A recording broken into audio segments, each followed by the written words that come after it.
Quoi comprendre des résultats d'une enquête de la CNESST et quelle est la nouvelle offre pour les jeunes entrepreneurs de la MRC d'Abitibi? Voilà les questions qu'on s'est posées pour vous.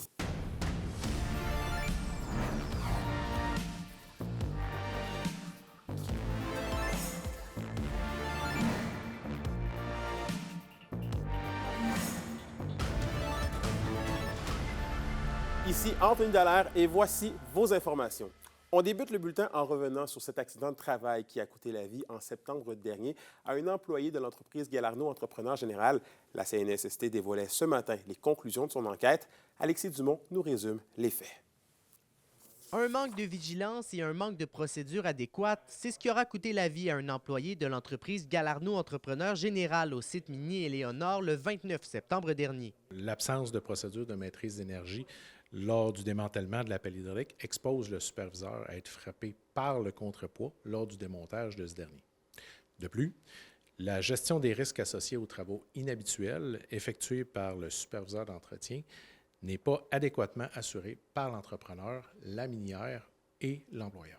Rappelons que l'employé effectuait des travaux de réparation d'une pelle hydraulique, mais une mauvaise répartition du poids lors du démantèlement causé par une mauvaise analyse précédente de la scène lui aura finalement coûté la vie. Ce dernier a sorti une procédure qui est dans le manuel du fabricant de l'équipement, n'a pas choisi la bonne procédure et n'a pas encadré l'ensemble des travaux pour assurer sa sécurité. Dans ce contexte-là, étant donné qu'il y avait absence de cylindre dans la machine, dans la pelle hydraulique pour démonter le contrepoids, il aurait dû utiliser une grue ou un pont roulant pour soutenir sa charge. Le CNESST mentionne que certains éléments auraient pu être mis en place afin de pouvoir prévenir l'accident.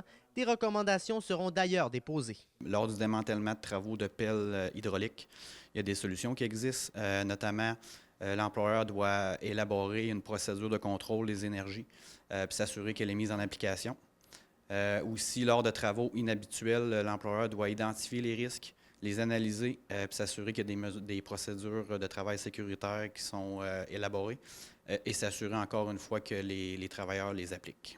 Suite à un accident de travail, la CNESST a 1 an pour déterminer si elle va de l'avant ou non avec des constats d'infraction. Pour l'instant, aucune décision n'est prise, mais des analyses seront effectuées prochainement. Alexis Dumont, RNC Nouvelles, à Val-d'Or. Et parlons travail maintenant. Ayant remarqué un manque dans la MRC d'Abitibi, la centrale Coworking d'Amos veut mieux encadrer les jeunes entrepreneurs. Leur solution?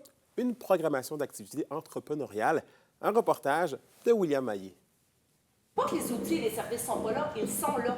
Ils ne les connaissent pas. Se faire connaître par la nouvelle génération d'entrepreneurs et les aider, voilà l'objectif de la centrale de coworking d'Amos avec son projet Jeunes entrepreneurs. On n'a jamais eu la chance, on est ouvert en pandémie, de réaliser pleinement notre mission. Donc, dans notre mission, c'est important, oui, les espaces partagés qui est le coworking, mais de créer une communauté et de créer des événements. Chaque fois que j'amenais quelqu'un ici, c'était toujours nouveau. Les événements qu'on a faits, encore des gens disaient « Ouais, on ne savait pas que c'était beau comme ça ». La centrale a d'ailleurs lancé une campagne de sociofinancement visant à amasser 25 000 $. Avec les fonds recueillis, l'organisme à but non lucratif compte offrir une programmation d'activités de réseautage et de formation pour les entrepreneurs de la MRC d'Abitibi. Et c'est vraiment un besoin qui était là, il a été nommé, il a été mentionné. Les jeunes nous ont donné des suggestions également de conférences, de sujets qu'ils aimeraient qu'ils soient abordés.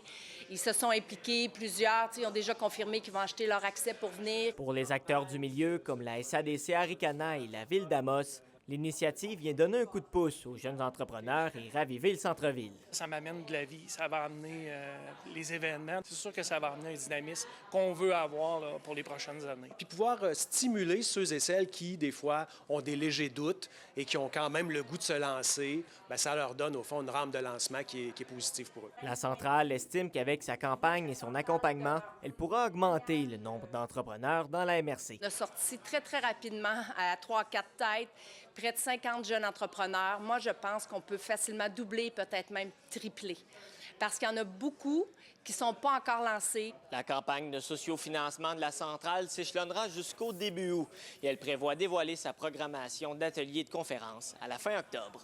William Maillé, RNC Nouvelles, Amos. Et au grand déplaisir de certains, les chenilles sont de retour en force en Abitibi-Témiscamingue, plus particulièrement à Rouyn-Noranda. Toutefois, les spécialistes affirment que la livrée des forêts sera moins nombreuse cette année. Un reportage d'Élise Tessier.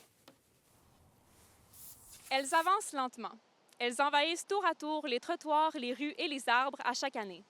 Les chenilles, la livrée des forêts, deviennent de plus en plus visibles à Rouyn-Noranda, ce qui marque le début d'un cycle bien connu des spécialistes. C'est une chenille qui se nourrit de plusieurs essences de feuillus, mais dans les essences qu'elles vont préférer, on va compter l'érable à sucre, le chêne rouge et le peuplier faux-trempe, par exemple. Et donc, les chenilles vont se nourrir et c'est vraiment selon des cycles à peu près tous les 10 ans qu'on va voir des niveaux d'infestation vont être très, très abondantes. Et c'est là où, évidemment, c'est extrêmement impressionnant de voir la grande quantité de chenilles qui peuvent se retrouver sur les arbres. En 2024, l'Abitibi-Témiscamingue représentait 90 % de la superficie totale infestée au Québec avec le Bas-Saint-Laurent et le Saguenay-Lac-Saint-Jean. Toutefois, on dit que les chenilles seront moins nombreuses cette année. Actuellement, là, c'est majeur en Abitibi. Puis selon les prévisions des chercheurs, surtout le ministère des Forêts, des Ressources naturelles, ben eux ont fait des prédictions comme quoi ben, l'année dernière, c'était l'année la plus, c'était le top là, de l'épidémie, puis qu'à partir de ce moment-là, ben, là, ça va aller un peu en diminuant. Puis ben, avec leur inventaire forestier qu'ils font de façon rigoureuse à chaque année, ils sont en mesure justement de faire ce genre de prédictions. D'après l'entomologiste Pierre Terrien, pour ce qui est des forêts de la région, elles ont su s'acclimater à la présence de ces insectes envahisseurs et il n'y a donc aucune inquiétude à avoir. C'est un insecte qui existe dans l'écosystème depuis des milliers d'années, donc les forêts sont quand même adaptées. Les arbres en bonne santé vont bien résister à des attaques de livrée des forêts. Ce qu'on peut voir, c'est les arbres qui sont affaiblis pour d'autres raisons, là, présence de maladies ou un sol qui est très sec, manque d'eau, des choses comme ça. Eux, ils peuvent peut-être mourir, mais c'est une faible proportion du peuplement. Le peuplement n'est pas en danger. Là. Selon Pierre Terrien, la zone où se trouve la livrée des forêts risque de se déplacer vers le nord à mesure que les températures augmenteront. Élise Tessier, RNC Nouvelles, Rouyn-Noranda. Et au culturel, l'auteur, compositeur, interprète Damien Robitaille vient présenter son tout dernier spectacle dans les théâtres de la région cette semaine. Il jongle entre les différents instruments et les styles musicaux. Il décrit son spectacle Ultraviolet comme une expérience musicale à la fois intime et énergique. La mise en scène du spectacle a été faite par l'humoriste Laurent Paquin. Il est au Théâtre du Cuivre de Rouyn-Noranda ce soir. Il se dirigera vers Val-d'Or et Amos Ville-Marie au courant de la semaine. Et au sport maintenant, Christine Girard et Marc Lemay font leur entrée au Panthéon des sports du Québec. Ils font partie de la cuvée des 4 athlètes et 4 bâtisseurs du monde du sport à avoir laissé leur marque dans la sphère sportive au courant de leur vie. La Rouyn-Norandienne Christine Girard est la première Canadienne à avoir été médaillée en haltérophilie lors des Jeux olympiques, décrochant la médaille de bronze aux Jeux de Pékin en 2008 et la médaille d'or à ceux de Londres en 2012. Pour sa part, la Mossois Marc Lemay fera son entrée au Temple à titre de bâtisseur pour son engagement et son apport au développement des sports cyclistes dans la région et au Québec. Et à la météo de l'Abitibi-Témiscamingue pour ce soir et cette nuit, c'est de la pluie qui devrait cesser au courant de la soirée. Les minimums seront entre 8 et 9 degrés Celsius. Pour la journée de demain, une mauvaise qualité de l'air et une faible visibilité en raison de fumée est en vigueur pour l'Abitibi. Ce sera toutefois du soleil pour tous les secteurs avec des maximums entre 24 et 25 degrés Celsius. Et finalement, en aperçu pour vendredi, c'est des nuages avec des maximums entre 22 et 23 degrés Celsius.